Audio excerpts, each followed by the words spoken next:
Hello সবাইকে, কেমন আছো সবাই? আমি দেবস্মিতা ঘোষ চলে এসেছি একটা লম্বা ব্রেকের পর একটা ভীষণই চকলেটি কেকের ডেকোরেশন তোমাদের সাথে শেয়ার করে নিতে। আজকের এই কেকটা যিনি অর্ডার করেছেন তার হাজব্যান্ড এবং তার ছোট্ট ছানাটির জন্মদিন যেহেতু একই দিনে, সেই জন্যেই আজকের এই 2 টায়ার কেকটা বেছে নেওয়া। তো আজকের এই কেকটা ছিল ইনসাইড ফ্লেভারটা টোটালি চকলেট মুস ফ্লেভারে ছিল, আর বাইরের ডেকোরেশনটা ছিল চকলেট লোডেডের ওপর। আমি যতটা পেরেছি ততটাই চেষ্টা করেছি সুন্দর করে করার। তো চলো দেখে নিই টায়ারটা কীভাবে সেট করছি।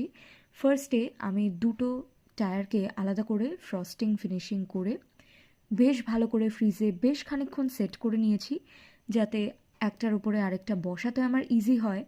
এবং তারপরে তোমরা দেখতেই পেলে আমি ডাবেলসের সাহায্য নিয়ে কিভাবে টায়ারটাকে স্ট্যাক করেছি। এরপর আমি খানিকটা চকলেট গানাশ দিয়ে ওপরে কভার করে দিচ্ছি এবং সাইড ড্রিপিং করে নিয়েছি। তারপর প্যালেট নাইফের সাহায্যে টার্ন টেবিলটাকে ঘুরিয়ে ঘুরিয়ে ডিজাইন করে নিয়েছি এবং নিচের টায়ারটাকেও সেম ওয়েতে আমি কিন্তু পাইপিং ব্যাগের সাহায্যে চকলেট গানাশ দিয়ে কভার করে দিচ্ছি এবং হয়ে গেলে প্যালেট নাইফ দিয়ে সেম ওয়েতে ফিনিশিং দিয়ে নিচ্ছি।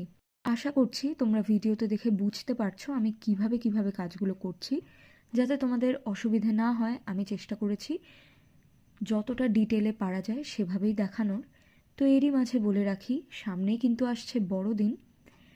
তো বড়দিনের জন্যে আমাদের ক্রিসমাস কেকসগুলো কিন্তু ভীষণইভাবে জনপ্রিয় সকলের কাছে। তোমরা চাইলে কিন্তু পেজে অবশ্যই কন্ট্যাক্ট করতে পারো। আর ফিরে আসি এই কেকের কাজে। তো এখানে কিছু চকলেট টপার আমি রেডি করে নিয়েছি, সেগুলোকে ডিমোল্ড করে নিয়েছি এবং কিছু এখানে নন এডিবল গোল্ডেন ফক্স বলের সাহায্যে আমি ফার্স্টে ডেকোরেশনটা করছি। যেখানে যেখানে ছবিতে ছিল, ফার্স্টে আমি ছবিটাও তোমাদের সাথে শেয়ার করেছি যে কীরকম আমি বানানোর চেষ্টা করছি, কাস্টমারের কেমন পছন্দ। তো এরপর আমি ছবির ডেকোরেশন অনুযায়ী সেভাবে করার চেষ্টা করছি। এবার আস্তে আস্তে আমি যে চকলেট টপারগুলো বানিয়ে রেখেছিলাম সেগুলোকে জায়গা মতো প্লেস করে দিচ্ছি। আশা করছি তোমরা বুঝতে পারছো। তো যেখানে যেখানে ছবিতে ছিল সেভাবে করে আমি বসিয়ে দিয়েছি। এরপর আমি একটা শেল নজেলের সাহায্যে নিচে কিছুটা বর্ডার করে দিচ্ছি। এই যে বর্ডারটা আমার কমপ্লিট। এরপর কিছু কেকে র্যান্ডামলি ডটস ছিল, সেগুলোও আমি পাইপিং ব্যাগের সাহায্যে ওই শেল নজেলটা দিয়েই করে নিচ্ছি। এটা একটু অ্যাবস্ট্রাক্ট ওয়েতে ছিল, যেখানে যেখানে ছিল ছবিতে আমি সেখানে সেখানে দিয়ে নিয়েছি। এরপর আমি নামটা বসিয়ে দিচ্ছি। ফন্ডেন্টের সাহায্যে আমি নামটা কাট করে নিয়েছি, সেটা বসিয়ে দিচ্ছি এবং নাম